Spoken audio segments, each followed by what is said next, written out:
It's cold. This one's gonna be short for sure. My goodness. I want to get outside, but yeah, it's cold, it's wet, it's no fun. Back with the coffee.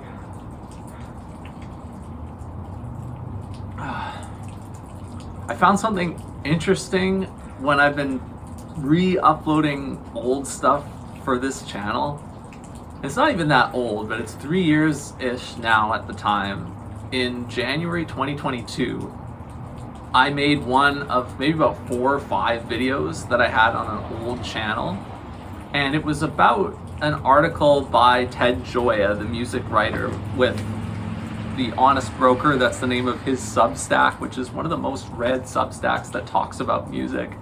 And this piece later got published in The Atlantic and Onward and other publications too, called Old Music is Killing New Music, or maybe it was phrased as a question, something like that. And he talked about how many old songs, and the definition of old is not that big at the time he wrote it. You know, he said catalog to a record label is music that's a year and a half old or more. So new music is only stuff that came out in the last 18 months. And he said, well, over 2/3 of all the streaming that happens on streaming platforms is for catalog.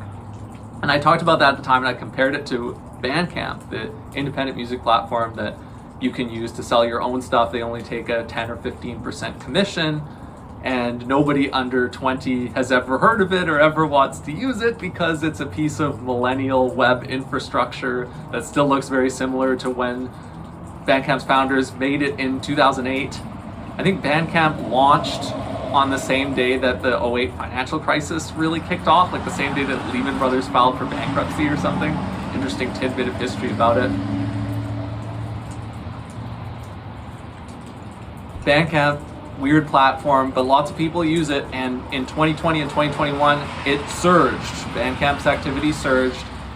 The record label that I had worked for around the time that I put this video out relied so heavily on Bandcamp, and in 2020 they had surged too. They ran subscriptions on Bandcamp, and they sold albums through there pretty much exclusively for their mail order business, and they got a lot of new revenue coming in through Bandcamp in 2020 and 2021 because during that time a lot of e-commerce was growing and people were learning about that sort of thing, and so the activity on Bandcamp heated up. And I happened to make this video about is old music killing new music in January of 2022. Now it's interesting timing because that's before the infamous sale of Bandcamp to Epic Games.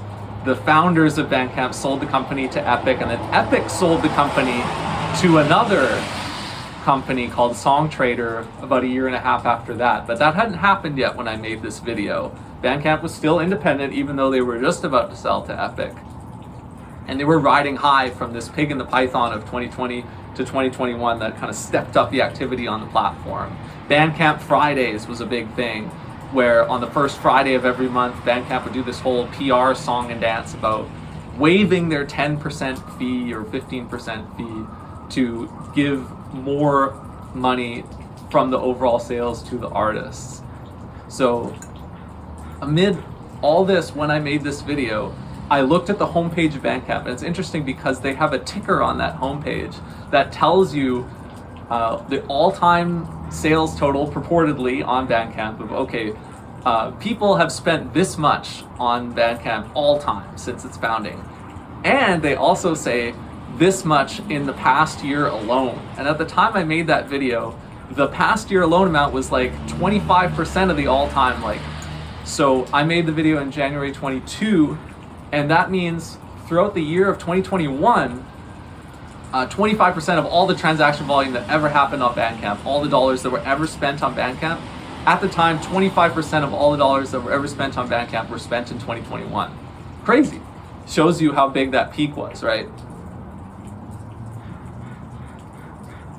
But now, because I've pulled this video out of my back catalog and I'm looking for stuff to put on YouTube, I went and looked at it again today with respect to where is Bandcamp at now. And now we've long passed the $1 billion mark of all-time sales on Bandcamp. And the share of all-time sales that have happened in the past year alone, or whatever Bandcamp says, it's shrunk by over 50%. So it's like 1/8 or less now. I mean, there's a couple more years that have happened since then, but that if you just look at that past year alone figure and you isolate that, it's lower than it was in 2022. Now that is, in my opinion, that's undeniable proof that Bandcamp is shrinking. And it gets me thinking, because a lot of the labels I work with, they depend on Bandcamp exclusively, because you can either start using it for free or for only 20 bucks a month, as opposed to something like Shopify, where you have to spend at least 500 bucks a year to get going on Shopify at all. Like, I'm about to renew my Shopify plan for turnoffmusic.com.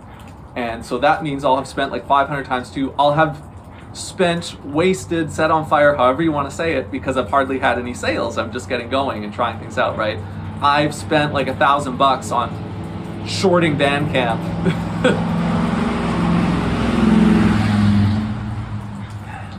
I've lit on fire like $1,000 just by choosing not to use Bandcamp and experiment on Shopify. Now, the reason why I do that is because I don't really believe in Bandcamp as a platform long term, at least for my own money, my own ventures. And I'm expressing that belief by experimenting on Shopify, even though it cost me $1,000 as opposed to just free.